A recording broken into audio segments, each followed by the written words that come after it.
Good evening. I am here.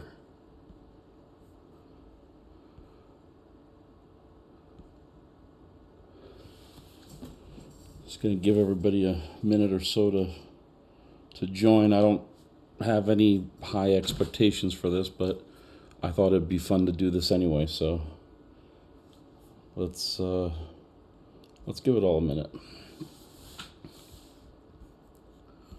I hope you guys can.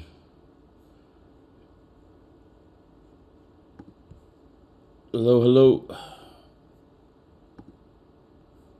Can you hear me? Okay.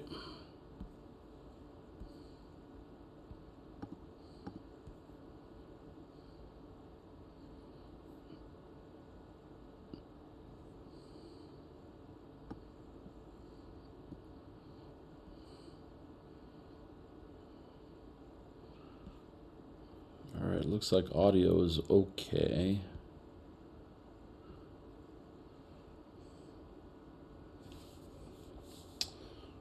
Do we have anybody watching?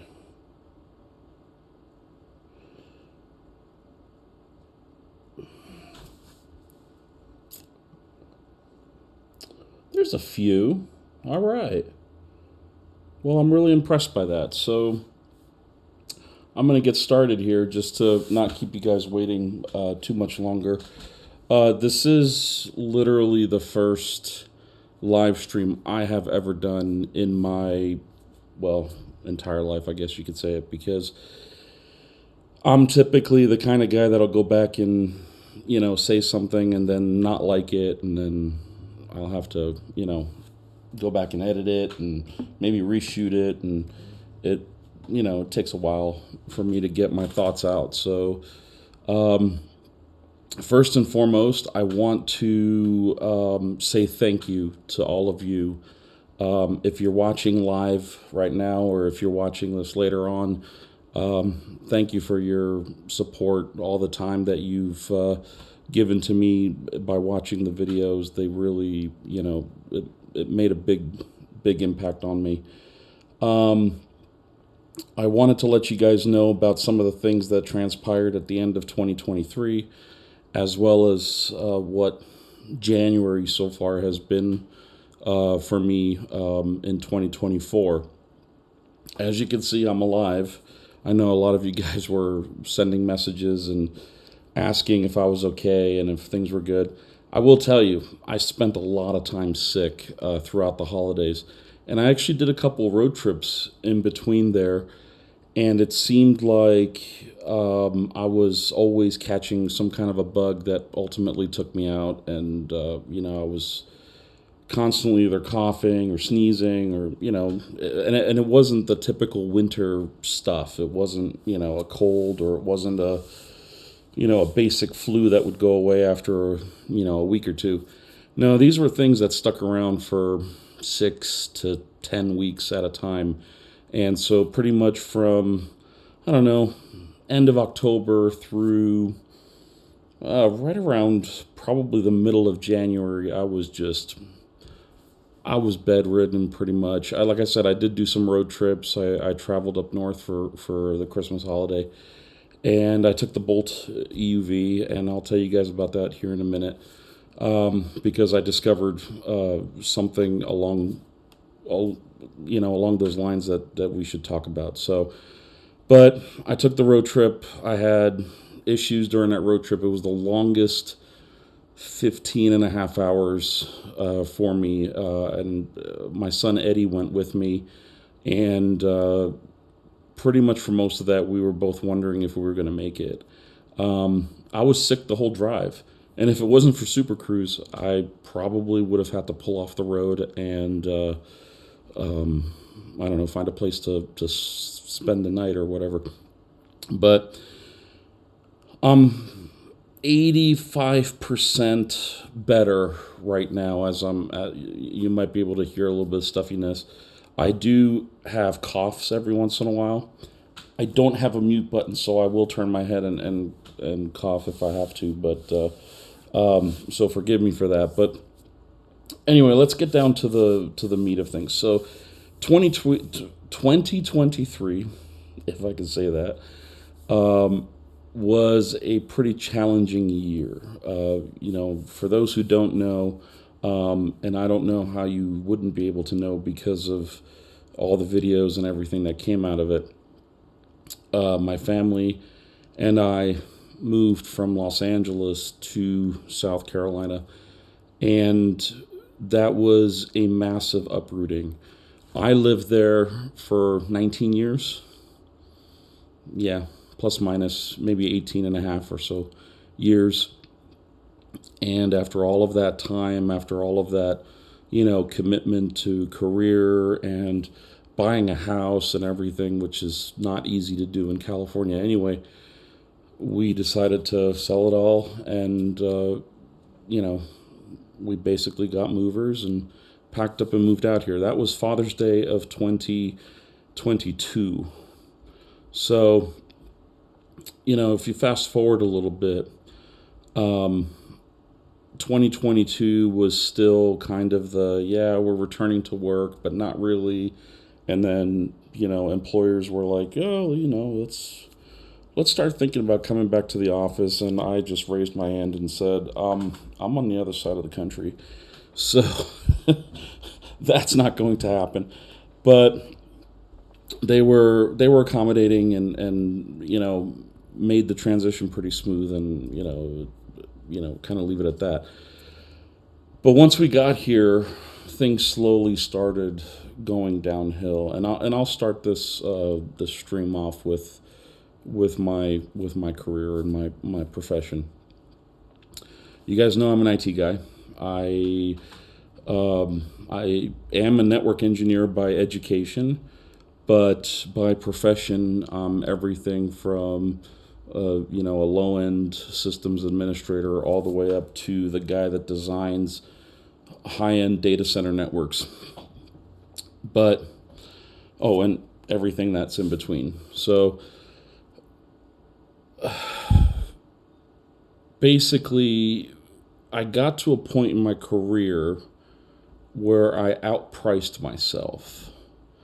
And this is one of those things that makes life challenging, especially in some place like California, where the never-ending rise of the cost of living, plus the very little annual increases that you get, always puts you in a position where you're like, it's just not enough to really live on that.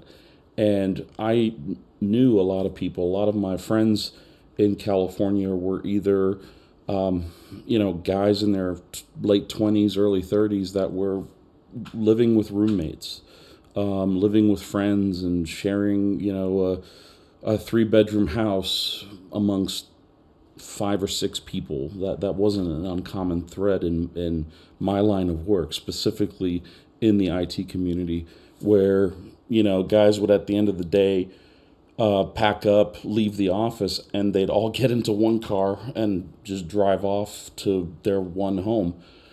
And it was really interesting because I didn't have that.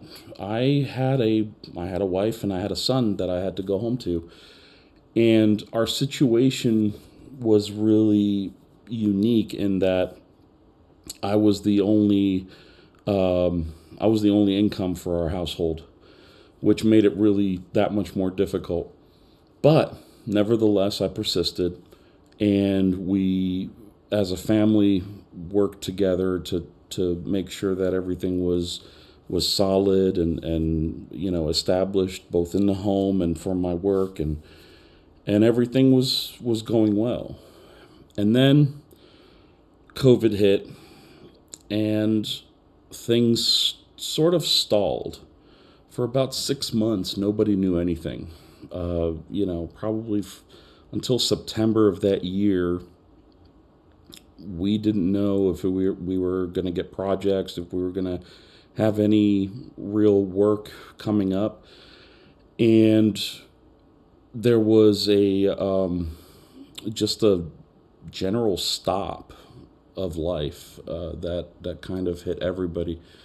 And the world didn't stop spinning, so we had to keep going. We had to keep finding things. And even though like my company, because I also own my own consultancy, in case you guys didn't know that.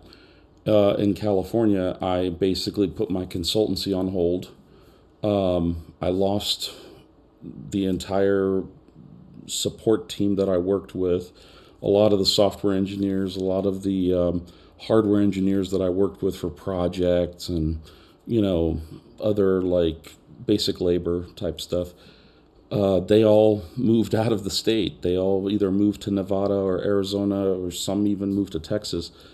And it was that action that kind of got me thinking. It's like, am I in the right place? Am I, do I need to be here? Do I need to be in California to do what I do? Well, no, in reality, that's never been a question.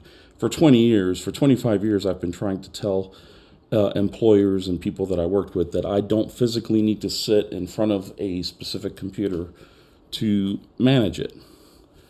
That's just reality. And a lot of IT guys share that same philosophy, where we can remote control 1,000 computers from, a workbench like the one I have here behind me.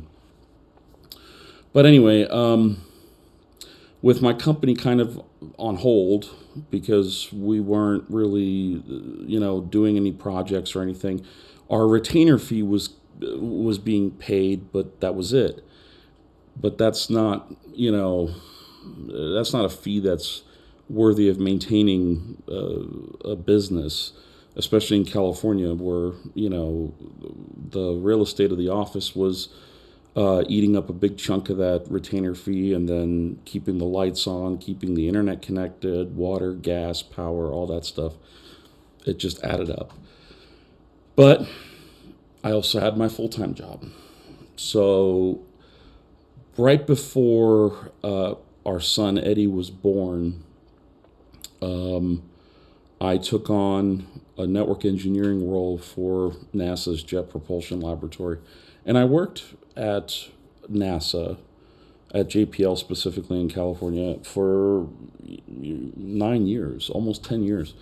In fact, January 12th of this year would have started my 10th year. But I'm no longer there. My last day there was December 28th. Actually, I gave them, in my notice, I gave them December 31st, but because of how the payroll calendar lined up, they ended up moving my last day, to the 28th.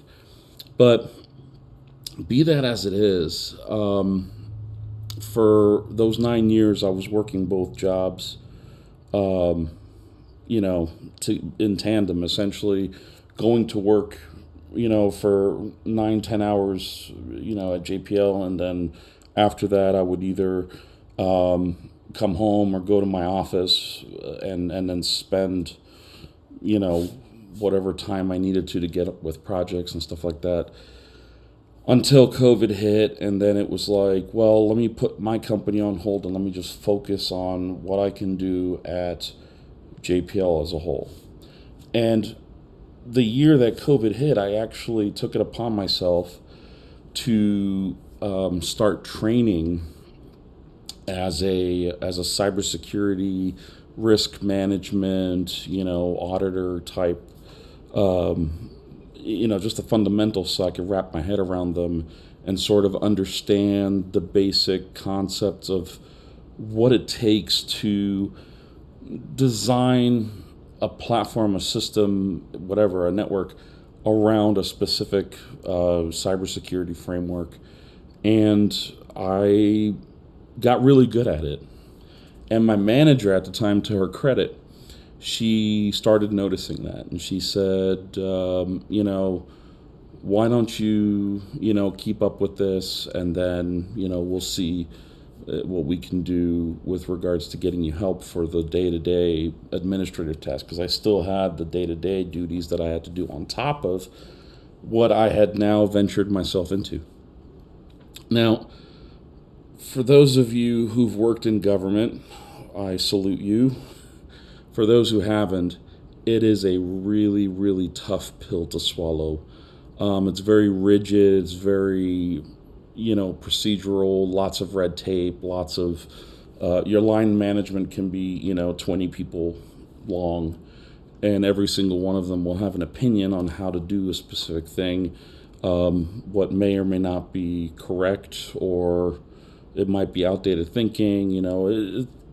There's a lot of hurdles that end up getting introduced into, a process like that. But anyway, moving forward, I maintained my position as best as I could. When I left California, I've never become more productive with regards to work than I was able to in the comfort of my own office, either in my house like this or in an actual commercial space that I was leasing in Valencia, California at the time. And if you look at some of the videos, you'll actually see the one-room office that I had. It was a really nice place. The landlord was amazing. In fact, he's one of the best accountants that I've ever met, and to this day, we do business together. We get together once a year to do taxes. So, Anyway, moving forward, when we came here, things just exploded, and I started, finding things that were really wrong and really needed to be redesigned, re-engineered, and I took it upon myself to get to that point, to get to the point of, breaking stuff down and without cost, because heaven forbid you should have a cost. If you're working in government and you bring up costs, heads spin at 150 miles per hour, and it turns into a very bad, let's just say it's a very bad experience. So I got really good at that, and I ended up getting some help. We hired another engineer who took on the day-to-day stuff, and he and I worked together. We had a really fuzzy gray line between where my work ended and his work began, and vice versa. But it was a good arrangement. We had a good working relationship, and to this day, he's my friend. He's my trusted colleague, and I appreciate all the work that he did while we were both at JPL. Now, fast forward to 2023. Things are supposed to be getting better, but they're not. In fact, things took a turn for the worse. The lab came out with a policy at the beginning of the year that said every worker that is working away from either the lab or out of state or whatnot, who's full-time remote, must venture back to the lab for a few days, maybe a week, to kind of, return home once a quarter. That was the policy.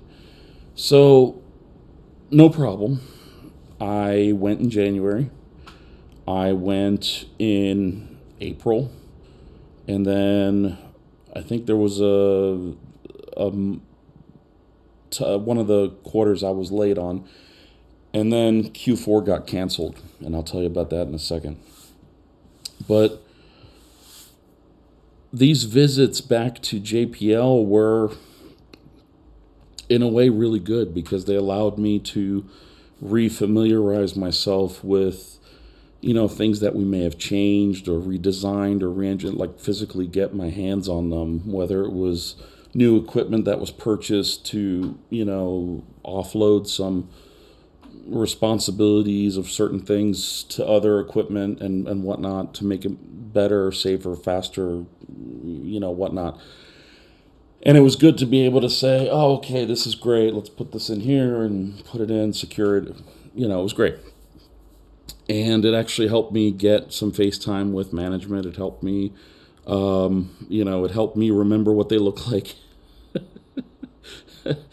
But it also helped them to remember that I actually worked for them and that I actually did something and that I had a lot of contributions that I was giving to them day to day.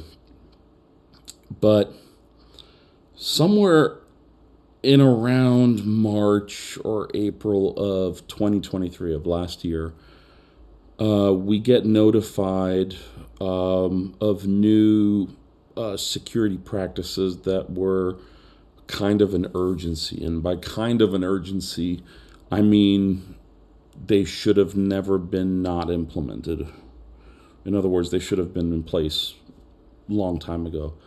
And it wasn't something that we missed. It was more along the lines of, how do we do this without a budget? Or how do we do this without, blowing somebody's mind? Because we were doing that to management all the time. We would come in and say, hey, there are 70,000 intrusions on our front door. And they'd be like, and that's not, and that's per day, by the way. 70,000 per day was kind of our going average. But, to prevent hacks, to prevent intrusions and all of this stuff, you need some kind of, support system. You need some kind of monetary support system. You need some kind of managerial support system to where, if you need a license renewal or if you need to upgrade a piece of gear, you're not stuck. We were stuck 24/7. There was just no getting out of that.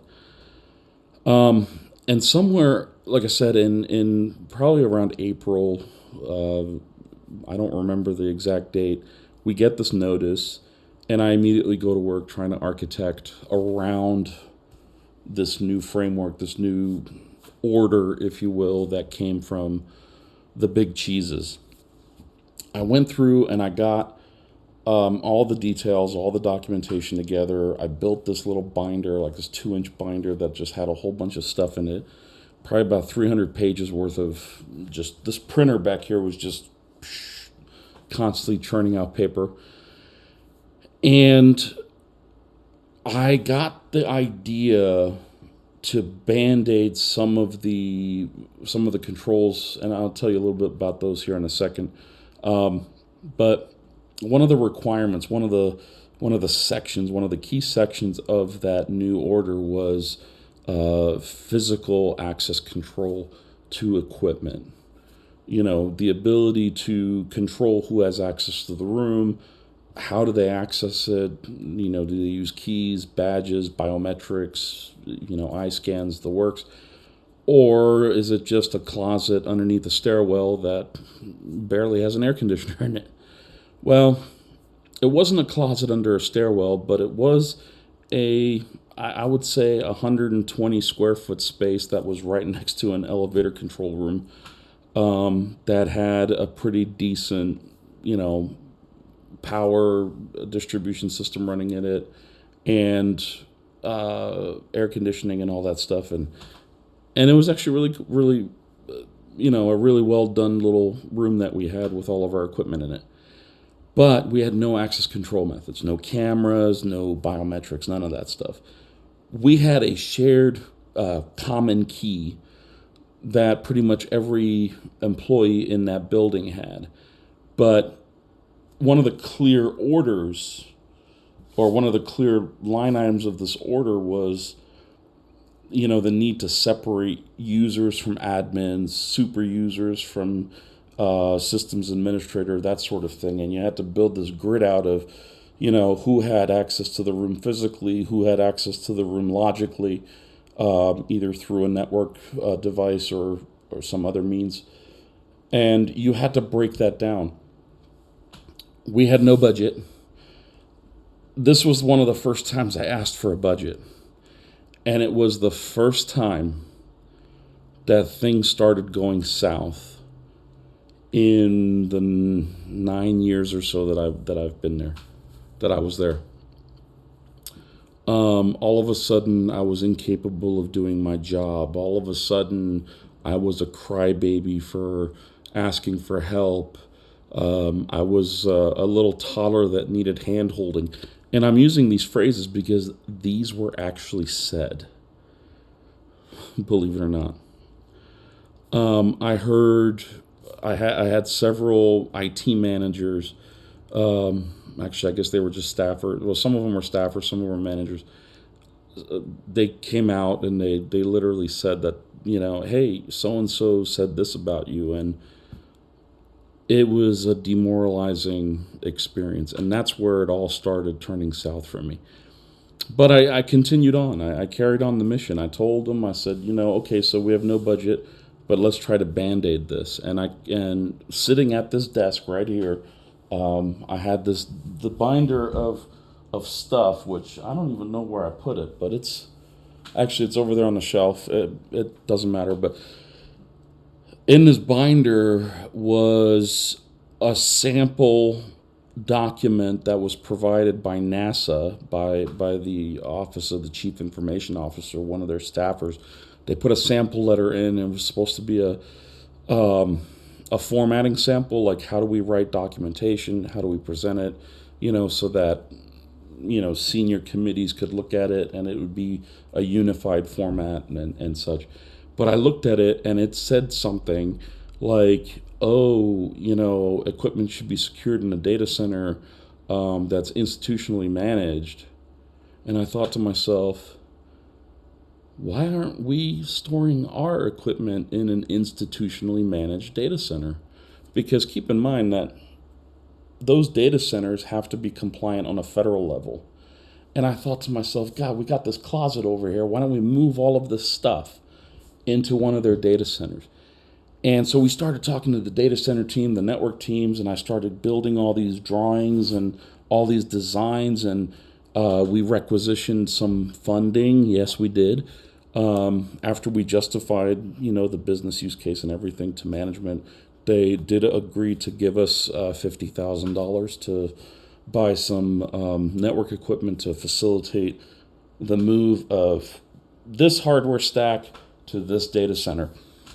And the process was surprisingly smooth.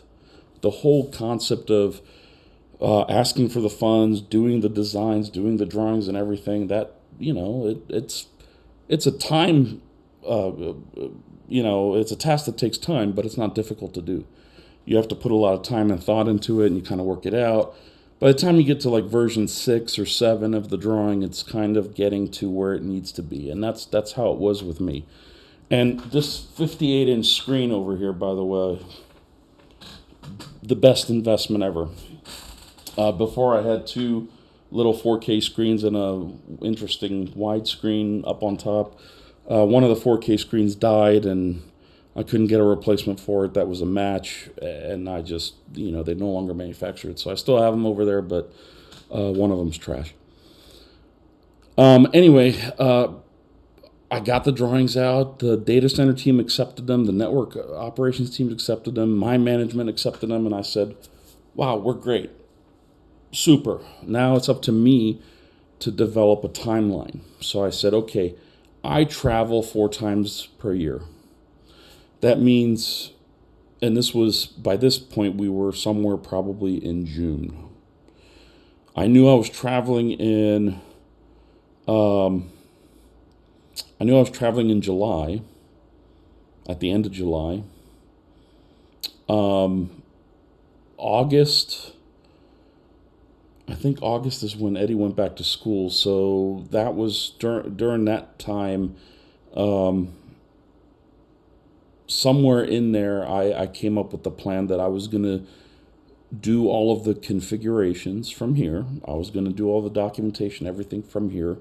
And then in December, when I came the week before Christmas, I had already put it in in the team's calendar. Everybody knew that I was going to be there between December, I think it was 17th and December 23rd.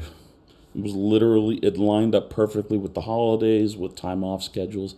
And it also meant that we could shut down the system for an extended period of time because a third of the building was only there. 2/3 of the building was empty. They were all gone for holiday. And I really loved it. The schedule worked out. Management was actually surprised that it all fits so well, but everybody agreed, and that was it. I kept working on this pile of documentation. In fact, I think here's some of it right here. And at the same time, I continued getting emails and messages from colleagues and people from other teams that they were hearing just random like things that are unprofessional and that are being spread around, and I didn't like that. Actually, one of those things really offended me to the point where I told my manager that I wasn't gonna. I needed 3 days off, fully paid, not vacation time or sick time. I can't tolerate this. And I actually, told her, I filed a complaint with her, and I told her, I said, if this it keeps going on, I will file, an ethics claim and whatnot, and nobody should be treated like this. And to be honest, it was childish. It was the kind of stuff that you see in middle school, you know, just a bully, a power play, somebody, and I'm trying to keep this as generic as possible. Somebody was just spewing stuff to other managers and staffers, and they, knowing how hard I worked and what kind of prison I was working in, because that's essentially what it was. It was a financial prison. I was always handcuffed, with at least one hand behind my back. And it just got to the point where I was like, you know what, I'm done. I'm done. I'm going to finish out this year. And this is what I told myself, is I'm going to finish out this year, and we'll see what 2024 has to bring. But it didn't get better. Right before Thanksgiving, I get a message from my manager, and she says, we need to talk. We need to talk right now. And I told her, I said, I'm driving. Do you need me to pull over? And she said, yes, please. That's never a good thing. When your immediate supervisor says, if you're driving, pull over, please. I pulled over. I called her back, and I said, I'm pulled over. I'm parked on the side of the road. And she said, good. I need you to understand that management canceled your Q4 trip to California. They deemed it as non-essential travel. And I tried to explain. I said, listen, the last 6 months of work, blah, blah, blah, all the security stuff, all the cost savings that, this project that I was going to do on site, in person, what it was going to give in terms of value and financial benefit for the entire organization. Yeah, it doesn't matter. They canceled it. Just cancel your flight. And I'm like, well, you do realize that they still gonna have to expense. And she's like, yeah, I just put in your expense report. And I'm thinking to myself, what kind of organization has their employee book a flight, pay for it? So I paid for it with my own credit card. And then at the end of that trip, I would just get it reimbursed. So it's always worked out really well. And this being the holiday, because this was travel the week before the holiday, I, through all of the sicknesses and everything that were happening, I was like, okay, I'll suck it up. I'll wear a mask. I'll do COVID tests. I'll do all this, and I will just deal with it. And then they canceled it, and they still had to pay me for the trip. So help me understand. And I literally just remember leaning back in this chair, and I said, help me understand this. I already paid for the ticket. That means that you will have to pay me back for the ticket. You're spending the money that you would have to spend whether or not I come. Like, whether or not I go there or not, you're still spending the money. Yeah, just do the expense report. Okay. I did the expense report. I realized shortly before November came that I wasn't going to make it past December. I was at a breaking point in my life, between things that were happening in my family. We had some challenges that we're addressing, and everything that was happening here, kind of personal stuff that I don't want really out on the internet at this point. But suffice it to say, it's enough to uh, really bring somebody down. And I got into an unhealthy place. And this is kind of the part that's really hard for me to talk about because emotionally, I was devastated because I knew from Thanksgiving of last year until December 31st that at some point I was going to lose a 6 figure salary. Not a low 6 figure either. It was a high 6 figure. It was something commensurate of 20 years of experience. And I didn't know how to tell my wife and son. I didn't know how to tell my mom. I didn't know how to tell my aunt, my uncle. I didn't know how to tell anybody. I thought I was going to melt down. I thought I was going to have a breakdown. I thought that I was going to live in my car and eat cat food or something for the rest of my life. Well, I don't know how, but I made it through all of January, literally surviving on the income of my own company. Now, granted, it's a third of what, less than a third. But somehow the lights are still on. Somehow our bellies are full. And trust me, I still, the weight loss has not happened yet. But I will tell you this, I'm in a better spot mentally. I'm in a better spot emotionally. I'm actually very stable right now. And it's not me, tooting my own horn. It's because I've realized a few things. And one of the things I realized is that you don't need a California income outside of California.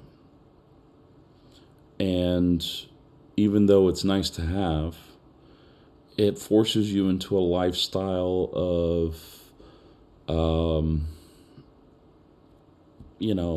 luxuries and things that you don't need in life. You want them, you want to go to restaurants and eat, $300+ dinners. You want to go to the mall and spend ridiculous amounts on money on Legos or or clothing or whatever. I typically find myself in an Apple store and, it's never a good experience, especially when you're broke. But I've learned, it took all of January essentially for me to learn that it doesn't have to take all of January to learn, if that makes sense. I learned that I can breathe easier now. I learned that being your own boss is a really, really big pain in the butt, especially when you have a conflict with your boss.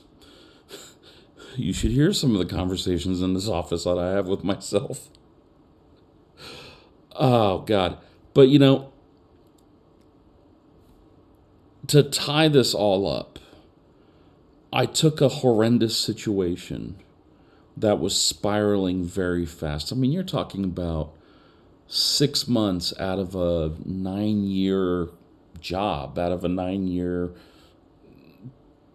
chunk of your career. And those 6 months were so painful. I couldn't get out of bed half the time. In fact, I lost a lot of sick time because of it. I used up. I was close to being asked to be put on state disability because I was just in bed all day long. Eddie would go to school and I would be in bed till I had to go get Eddie from school and rinse and repeat. That was a day-to-day thing. And to get to where to get to where I was, I had to do a lot of soul searching, a lot of reflecting, and a lot of trying to figure out what one, the next chapter of my life is, and B, or two, where did all of my happiness go? Like that internally driven happiness, not the, the self-centered happiness that you get when you buy a new Corvette or something, when you hit your midlife crisis or whatever. Where's that golden ticket of happiness? And I had to find it. But that meant that I had to stop pretty much everything. So I left YouTube in a weird spot, because literally 2 days or 3 days or whatever it was before I turned my cameras off and I put them away. I literally put all these cameras, all these lights and everything that I'm using here into a drawer, and I took the batteries out of all of them. In fact, here's some batteries and here's some batteries, and I took them all out, and I said I'll pull them out if I need them. I couldn't get the mental strength together to even take my phone out back like I used to underneath that lamppost that's out there in the middle of the night at 1 o'clock in the morning and just tell you guys about something with the bolt or something else that I learned or read that day. I stopped doing all of that. All of that disappeared in my life. And I got really dark. I got really, really bummed. And I use the word bummed in a way that it's really so much more than that. It's not just bummed. And I personally didn't see myself in a depression. But my wife told me a few times, she asked me, she said, "Are you depressed? Do you need help?" And every time she'd say, "No, don't be silly. I don't need help. Don't make something out of nothing." Those kind of classic responses, when you're being approached about a negative situation. Deep down, I knew the truth. Deep down, I knew that I was battling a demon that I had to battle until I just beat him. And guess what? I did. It took a lot of time, though. And it took me away from you guys, and it took me away from doing the things that I love the most. I did 2 15-hour road trips. Now, for context, in a Bolt EUV, a 15-hour road trip is about 640 miles. And what that means is from upstate South Carolina to central Pennsylvania, where my extended family lives. I did 2 of those trips. I did one at the end of November, and I did one at the end of December.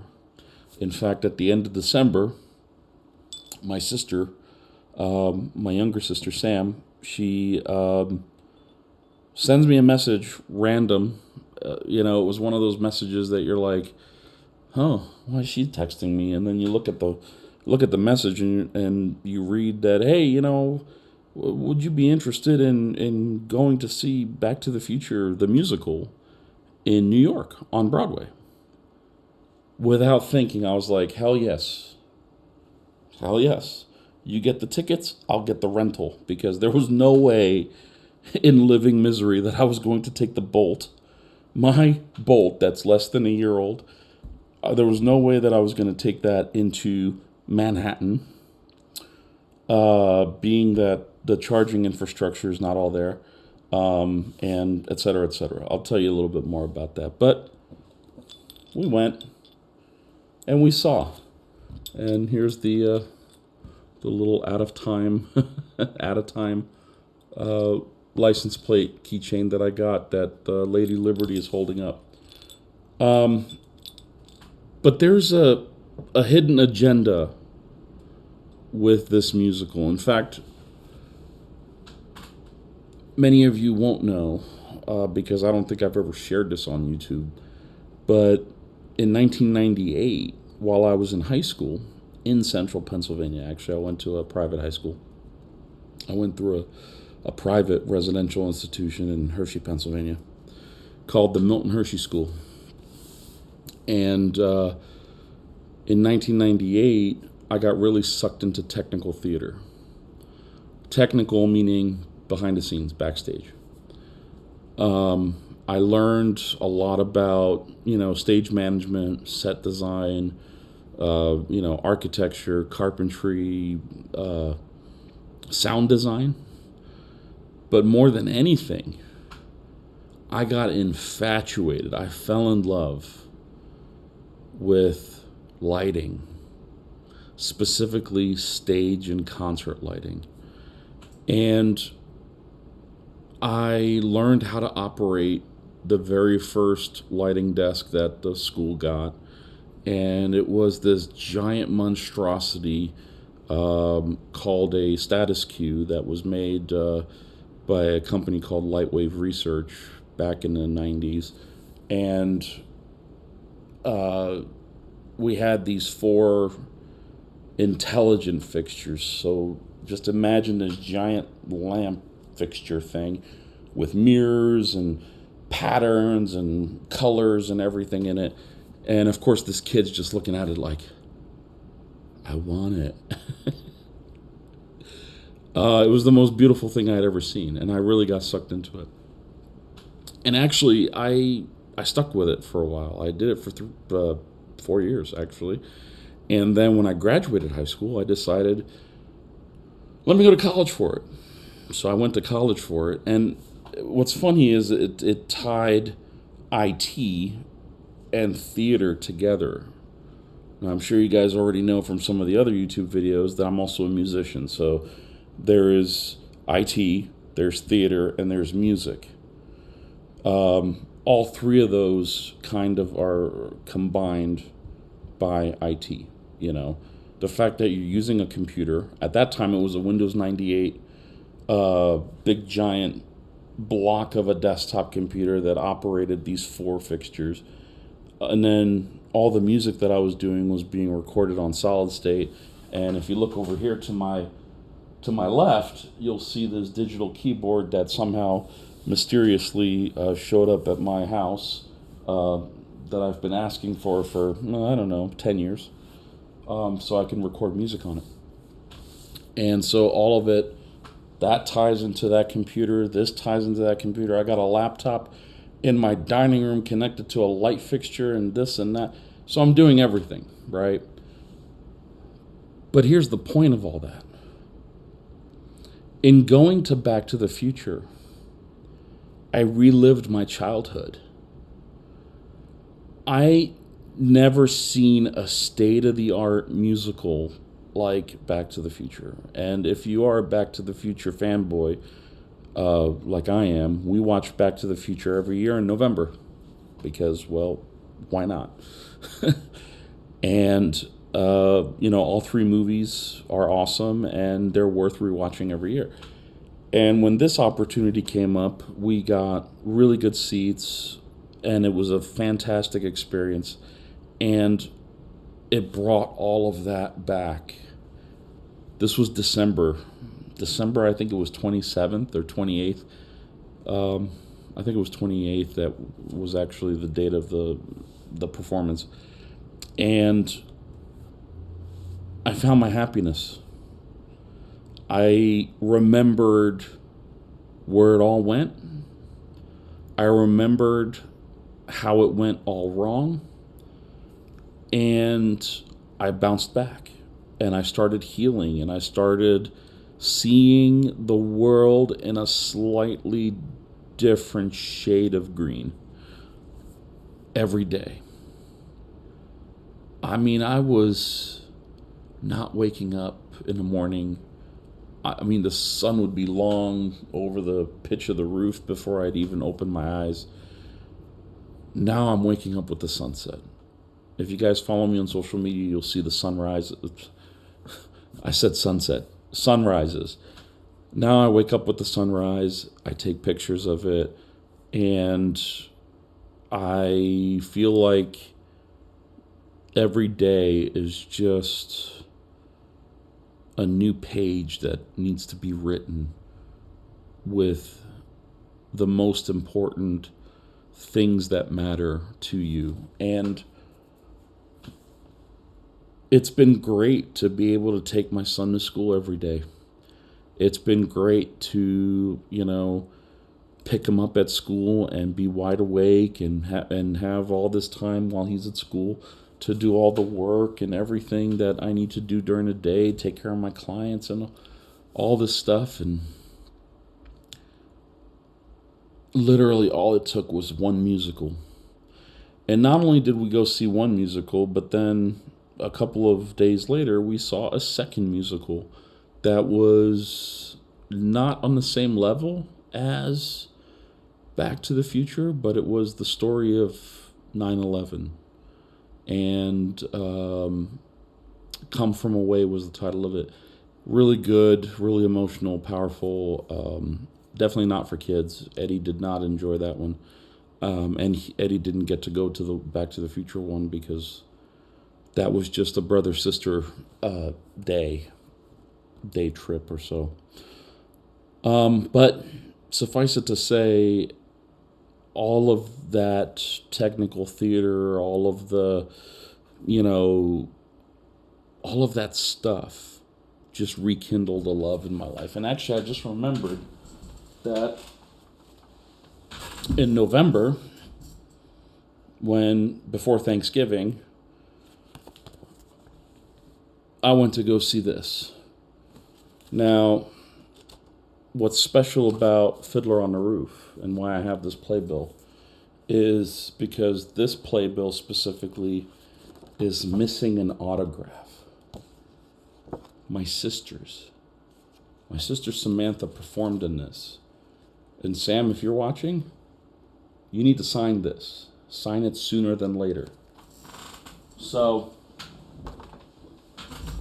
lots of just stuff happening and changing. And you know what? It's great to just know what it feels like to be happy again, to what it feels like to shed a whole bunch of burden from your shoulders. And if there's one thing that you can take away from this, this conversation that I've just been having with you, it's that we have one life. We have one opportunity to go from A to Z as efficiently as possible. And by efficiently, I mean get your stuff together, be happy, be stable, do the things you want to do, because there's going to come a day when that will be impossible, And I'm about to be 42. In 2 weeks, I'm going to turn 42. And that was a swift kick too, because it's like, God, for the last who knows how many years, I've just been really bad with everything, How many times did I want to go to the mountains? How many times did I want to go rock climbing? How many times did I want to go to different beaches, different cities, towns? I thought for sure that I was going to have 150,000 miles on my Bolt by now. Not really, but you get the point. Like, all the things that I wanted to do, I was sleeping away. Yeah, I'm not going to let that happen. That's a chapter that I'm going to close. And I'm going to write it off as a lesson learned, and I'm going to just say there's brighter days ahead, and there'll be successes, there'll be failures, but they will be balanced, and they will be taken with a grain of sand, or a grain of salt, I guess, in this case. And as for my job, to know that I was able to make it a month and not end up in a car eating cat food like the example that I said earlier, that means that hope is not lost and that there's more opportunities to be had. So I have 25 years or so left of my working age range, I guess you could say it, assuming that retirement age stays where it's at. If it doesn't, then I might have more, but they better come up with a way to extend lifetimes. Otherwise, I'm not going to make it to retirement. But these 25 years are now my do-over point. These are now going to be happier. They're going to be lighter. They're going to be just the way that it should be. Take all the stuff from the past, learn from it, and then move on. Build a new life, raise your son, be around for your wife, take care of your family, do what you need to do. But you can't take care of any of that. You can't look at number 2 without looking at number 1 first. And that's where I am now. And this is the reason why I thought it would make sense to come back to you guys. Because I'm at a point where, first of all, my daily workload is shrunk down significantly, but I have a lot more time to think. I have a lot more time to, to come up with, different things. I can't even begin to explain how disgusting my garage is. And I've done multiple videos in that garage saying, oh yeah, this garage will be clean. Oh yes, we will clean the garage. We will clean the garage. Here's the video that's going to have me cleaning the garage. It's never happened. Well, now that it's getting warmer, the frigid winter is behind us. That Arctic blast that came down into the south was brutal. We had a daytime high of 21 at one point, and now that we're back in the 60s, today it was like 72. Why not? And I'll take you guys along. We'll have conversations, maybe like this or not, I don't know. And if you're more interested in streams and having this kind of a conversation about any topic really that fits the bill, I'm more than happy to do that too.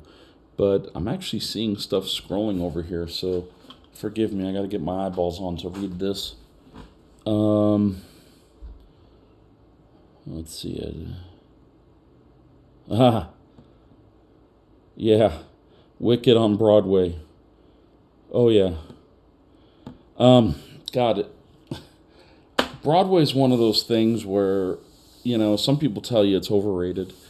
I think it's misunderstood, for one. And this is coming from the behind the scenes, Tom. So, and it's kind of a play on why my channel name is what it is here on YouTube. Because in reality, I'm a behind the scenes kind of guy. I work on servers and equipment that nobody ever sees. I don't work with end users. I sit in a room, typically when I'm running a show or when I'm designing a show or whatever. I sit in a room behind a sheet of glass, and I don't talk to the guests. The guests don't talk to me. I'm hidden. I'm in a box. Doors closed. Sometimes even locked if there's a lock on the door. And I have my headphones on, and that's it. Behind the scenes. And but I want to try moving forward to bring you guys along with me to the behind the scenes stuff. If I do go, I have this idea in my mind that I'm going to start actually doing some training and doing some gig based work in lighting, specifically lighting. And I'm going to start doing that pretty much either later on this month or beginning of March. Because my wife will graduate from school in April, and then, May, June, July, Eddie will be out of school. I'll be able to travel for a few days, either to New York or Los Angeles, for specific, intense lighting, console desk programming, because these things are complicated. They're massive computers that can do thousands and thousands of things.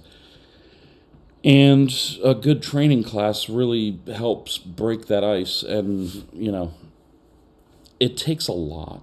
I recently talked to a lighting designer on Facebook who he actually responded to one of my comments, and I was surprised because I knew him from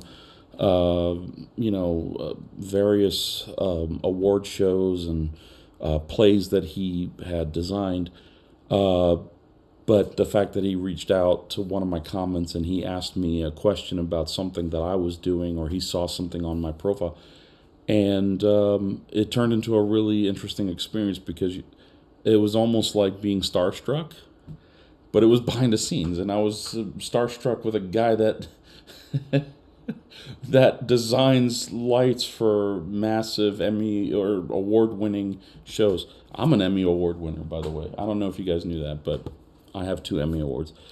But to get an award on a lighting design or a musical or something like that, that to me is an accomplishment, because it takes a tremendous amount of work, a tremendous skill, and a set of qualifications to bring, hundreds of people together into one room, doing hundreds, if not thousands, of different things, not to mention the performers, but also, the crew who, is like a synchronized Swiss Army watch or Swiss watch type thing. I was going to say Swiss Army knife. They're using Swiss Army knives, but, that whole thing is so, oh, God, it's like the Rockettes, or, I don't know.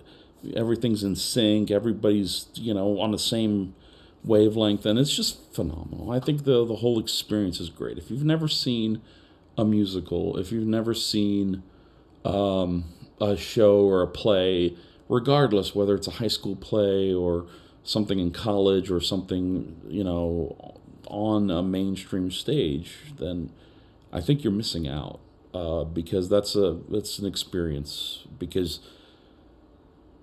if you get a good seat, first of all, and you see what these characters bring, because most musicals that are based on movies, especially like Back to the Future, it was not rehashed. Like, this musical was not rehashing the movies. In fact, there was nothing of the third movie in this musical. There was no Wild West. There was nothing.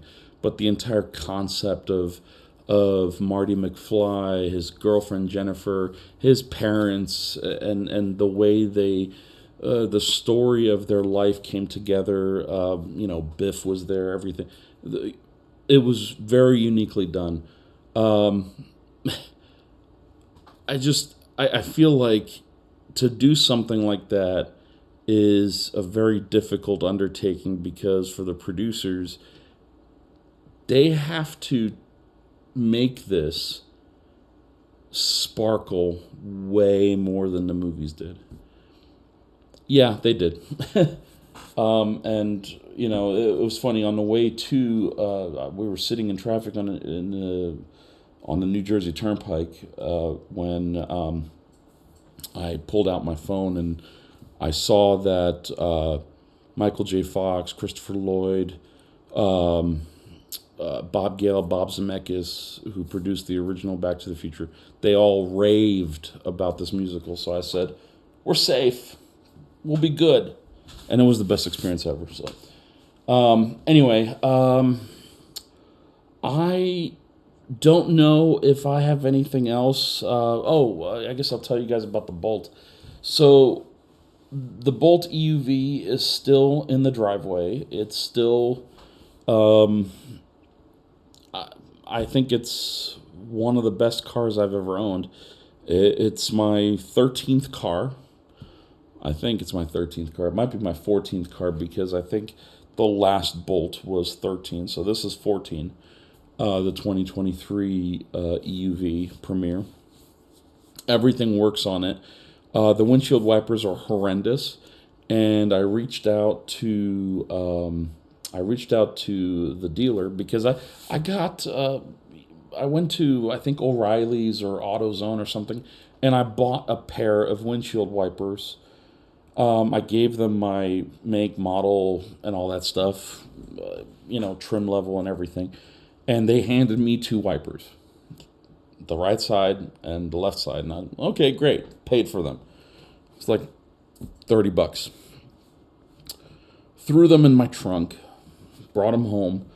It wasn't raining, so I didn't put any mind to it. I just, they were in the trunk for about a month. Finally, it rains. So I waited until it stopped raining, and I went out there and I said, oh, okay, now I'll replace the wipers because it's not raining anymore, but now is the time to have new wipers because, well, you just need wipers you need to see what you're doing, where you're driving. So I unpackaged these wipers and I'm holding them in my hand and I'm like, okay, I think I need to redesign something here because this does not work with what's on the car. So GM manufactured this strange clip to hold the OEM wipers on, and apparently, and I don't know if this is true or not, so don't hold me to this, I reached out to the dealer and they're like, yeah, you can only get these from Chevrolet authorized parts center. And I said, that's stupid because this is a consumable. This is like you telling me I need to buy a specific oil for an ICE engine because you want me to. Like, why? It doesn't make any sense. So, but for kicks, I asked him, I said, so how much does a set of wipers cost for a 2023 Chevrolet Bolt EUV Premier? The guy digs around the computer. He's like, is your car the first build or the second build? And I said, I don't know. Can I give you the VIN number? He's like, yeah, we'll look it up here then. Okay, so give him the VIN number. He looks it up. He's like, it doesn't say here what build your vehicle is, but the wipers are different for each build. Oh my God. I thought I was going to... I literally felt like I walked into a situation where I was either going to cry or I was going to get upset. Because this is windshield wipers we're talking about. This isn't a battery pack replacement, or this isn't the Charger recall, the EVSE recall that was issued on the vehicle, which I'll tell you about in a second too. But it was just as difficult. He said it doesn't matter which one it is, but there's a difference, so I would have to bring the car in. They would have to fit the wipers to the car. But he said both of them were just under $60. And I literally asked him, $60 for what? For wipers. And I said, wipers for what? A Lamborghini? We're talking about like BMW level pricing here for a set of 2 pieces of rubberized strips. He said, yeah, I don't know what to tell you. Nobody buys them from us. We don't even have them in stock. We could get them here in 10 days from Chevrolet. And I'm just like, well, are there options here? Because this is like, if you pull the windshield wiper off of the arm, there's this strange square button that locks into the arm. That button does not line up with anything that you get out of normal car parts stores. And when I showed it to the guy at the counter, he looked at it and he's like, "Yeah, I ain't never seen this before." And I'm like, "Okay, well, this is great because I got these wipers.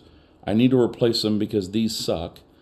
And I'm now am spending time on the internet researching how to, bring back to life old windshield wipers, like reconditioning the rubber, putting some kind of a, I don't know, some kind of a protectant on it or something, treating the windshield. Like, is there something that I can do to prevent the skipping? Because it literally goes, drrr, drrr, drrr, drrr. I mean, that's all it does. It doesn't really, get the water off. The only time my windshield wipers actually worked was in Pennsylvania when it was snowing. On my way home on the last road trip, it started snowing really bad just south of Harrisburg, Pennsylvania. And we drove for about, I don't know, 2 hours in snow. And the wipers worked flawlessly. So they work on snow. They don't work anywhere else. So they don't work on rain. They don't work on, melted frost or ice or whatever. It just, they're useless. It's a stupid design. I'm half tempted to just pull the arms off and put on aftermarket wiper arms. Haven't looked into that yet, but that might be a distant second option. There was a recall issued, I think it was in October of 2023, for, I think it was the entire 2022 and 2023 Bolt EUV line, and it could actually fall into the Bolt EV line as well. I'm not sure. But there was a recall about the EVSE that came with the car somehow being susceptible to an open ground and ultimately causing fires, structure fires specifically because of, there not being a path to handle short circuits. That's what grounding is all about. So if the EVSE were to short out or otherwise have a hardware problem, it would just literally start a fire. So I got that replaced last week. The replacement only took a half hour. I asked them to look over the car since it was there. They didn't find anything. They said the car looks brand new. I said, well, I changed the oil on it and I rotated tires. The guy looked at me, he's like, "You did what?" And I said, "I'm just messing with you, dude. Don't worry. I did not change the oil. It's still the original from the factory." The look on his face was priceless. But anyway, the car has about 18,000 miles now on it. I've had it for 11 months now. I got it the second week of February. The car actually, I took delivery of it 2 days after I took delivery of the Kubota, which is interesting all in itself because everything seemed to line up perfectly because it was, my birthday is February 15th. I took delivery of the car on the 13th, and I think on the 12th or 11th, I took delivery of the Kubota. Those are all videos somewhere on this channel. You can see those. But yeah, I tell you, I will say that everything works on the car. I do have a serious gripe about it, and I think I mentioned it in one of the videos. One of the bugs that really bothers me a lot, it's actually a software issue, and GM can't seem to wrap their heads around it. If you are, let's say you're stopped, the car's in drive, if you pull the brake, actually it doesn't matter if you pull the parking brake or not, but if you're in drive and you're just not moving and you're in one pedal mode, and on your infotainment screen, you scroll over to cameras. So not in reverse, just in drive, but you hit cameras to where it shows you the cameras. Try getting out of that. You can't hit the home button on the infotainment screen enough for it to not get out of the camera. You have to put the car in park only for the cameras to disappear. And if you put it in reverse and then drive, the cameras don't go away. It just takes over the screen. You have no controls, no multimedia controls, meaning that if your sound system's blasting, you will not be turning it down because the buttons stop working on the back of the steering wheel, and the soft buttons don't exist when the cameras are up. So go figure that one out. I had an issue, and this was the only other issue that I suffered with the Bolt EUV, where I thought that I was going to get rid of it. Super Cruise decided to one day stop working, and for 3 weeks I had no Super Cruise. And I did the standard troubleshooting. You know, I'm a computer guy. I know how to do basic troubleshooting. And I was telling OnStar when I pushed the button and I talked to OnStar, and the lady was really nice, and she's like, "Oh, let me get you over to the Super Cruise team." And I'm like thinking, does OnStar have a Super Cruise team? Well, it turns out it's actually Chevrolet's Super Cruise team, but OnStar just forwarded me on to them because OnStar has like a one-page script on how to troubleshoot Super Cruise, and it starts out with, "Are you on a road that supports Super Cruise?" And I said, it doesn't matter what road I'm on. It doesn't even tell me that Super Cruise is a feature. Like when you hit the button to turn on Super Cruise on the left side of the steering wheel, it's supposed to tell you whether or not Super Cruise is available or not. Well, I was getting nothing.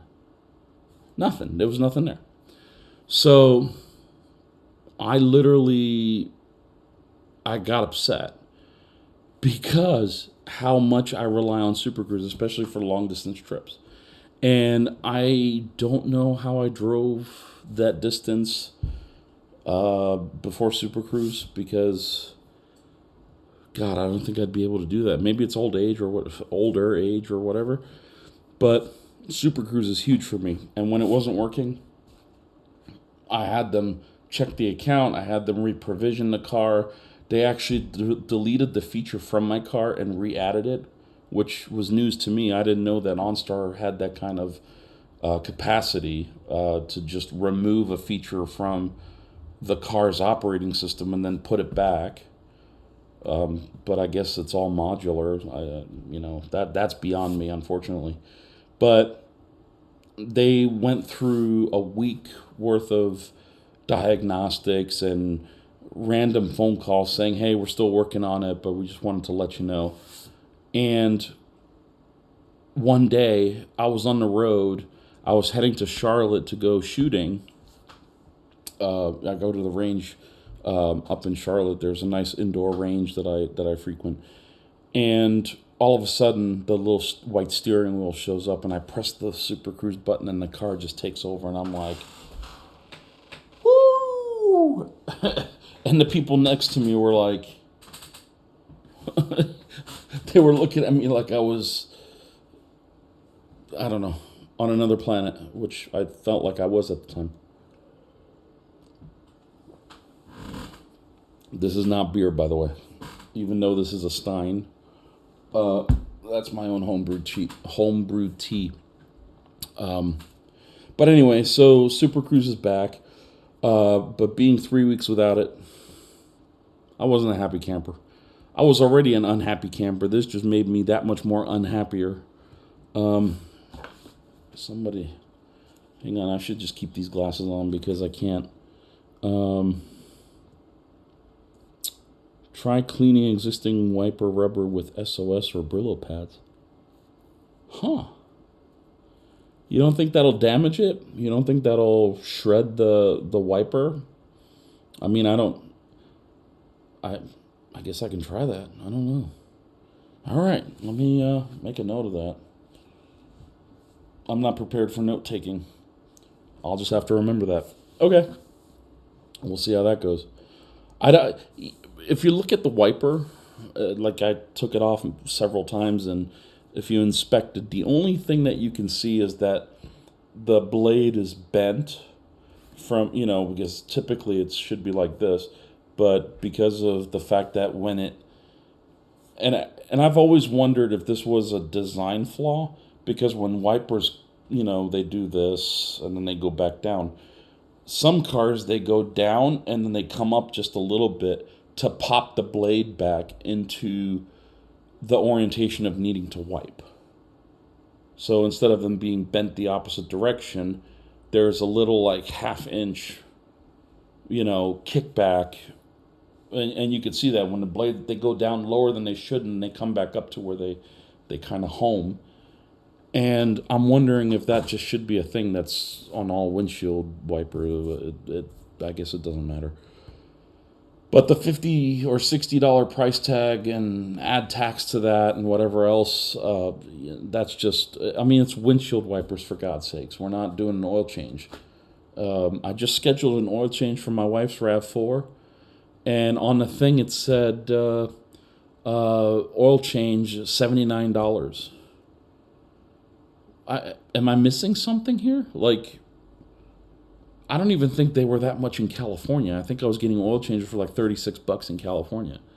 So I don't know what's going on, but that's a conversation for another day, because money's just not a thing right now. Let's see. Usually wax build up on where. All right. Where would the wax come from? Usually wax buildup on wipers. The SOS pad should remove the wax. I'll give it a shot. I'll see it. I don't know. I didn't want to destroy the wiper blades, but I thought, I used a wet wipe on them. Like I used a Lysol wipe to kind of try to get any, mud or anything that may have been stuck on there from the snowstorms, up north. But this has been an issue since like the third day I had the car. Those wipers have never worked very well. Fortunately, I've just gotten used to it. I use Rain-X on the windows, so when you're driving, the rain just comes off the windshield anyway. And I recommend putting it on the sunroof if you have the sunroof, because it makes the water just beat off, and it actually works really well. Let's see, what else is there? I did tell you guys that this was going to be about as informal as it gets, which, I'm maintaining that. Oh, wow, is it really? I'm almost 90 minutes in here. But if you guys are still sticking around with me, then I'll just I'll keep going. Feel free to ask anything you want. If you want to talk about something or have any questions with anything that I've been babbling about, feel free. I can do a Q&A here. I'm trying to think of what else we can talk about. I'm going to be doing in case I didn't clarify, I am going to try to make a comeback to YouTube. And like I said, there's a lot more time now that I have to, I've gotten about 10 hours back in my days. So I'll be able to, come up with an idea, try to produce something, do some content, do some more fun stuff, some more point of view stuff. Maybe more chats like this if you guys want it.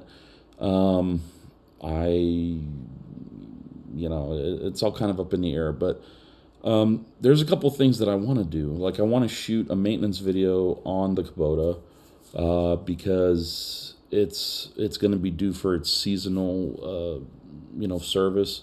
There's some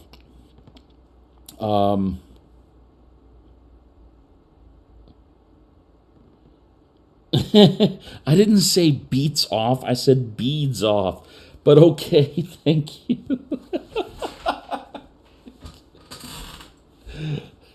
Oh my God. I love when the water beats off to say the N-word for all of us over. No, I'm not saying the N-word. That's not happening. Yeah. So thanks for making me smile. That's great. That's awesome. Oh. God, what was I saying? Oh, so okay, the maintenance video. I'm gonna actually do a maintenance video, but it's going to be just a different sort of. I'm gonna try to do a different style, more point of view, more like going into the process on how to do it, and I also have a project lined up. I know last year several of you actually asked for it. This year I'm going to deliver it because it's finally gotten on my nerves. The brake light situation on these new Bolt vehicles is atrocious. You know, the lights that you think are brake lights are really not. They're just, you know, every time you step on the brake or you come down on regenerative braking, the lights just say, haha, just kidding, there's nothing here. And that's stupid because there is a way that you can tie in the turning signals and the brake lights into the non-functioning lights in the car. I have the diagrams for it. Don't ask me where they are, but I can get them again. They're somewhere. But I have wiring diagrams. I actually have all the parts and pieces to do this. So I'll go through all that, and I thought that would be an interesting video. As the seasons change and I'll be doing more stuff outside, you know, I'm sure, you know, there'll be more drives recorded. I'll try to do some, you know, road trip, you know, videos. It's just, it's tough to really know how something's going to turn out, especially if you do a long, like a 15-hour road trip. I did one. I actually shot, it took me 6.5 hours to edit that. And I thought to myself, why did I do this way? There's got to be a better way to do this. Well, there is, and I actually killed a camera in the process. And that camera's right here. This baby here was on the front of my car when it started raining somewhere in Northern Virginia.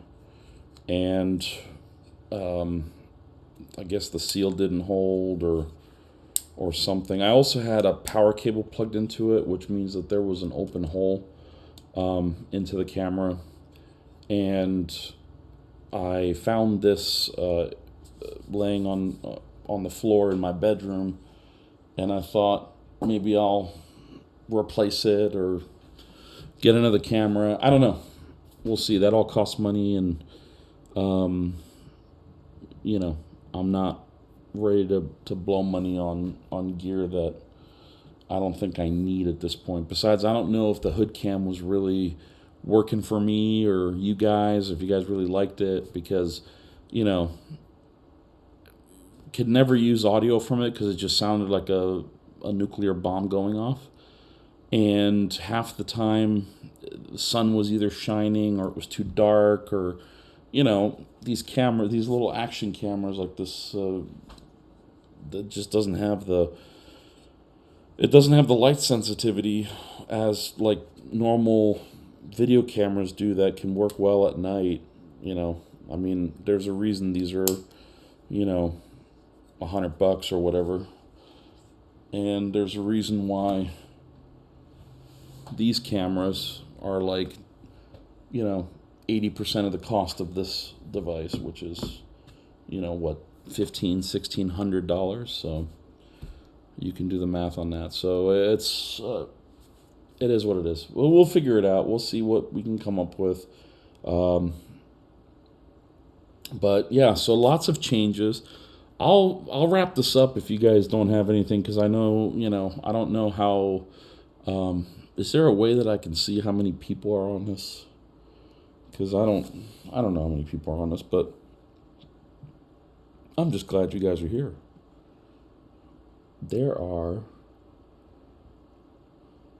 I got 6 people watching. Hey, I was expecting like 1, maybe 2. So 6 is a icing. Oh, 7. Actually, it just popped up over here. So I'm happy to do these, or we can do different formats or whatever. But let's just close this off by me saying, I am recovering. I'm better. I'm getting to where I need to be mentally. I'm stable.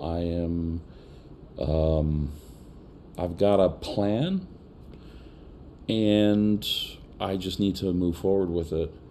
The only other thing that's left is a massive weight loss challenge. So I got to do that. But yeah, so I think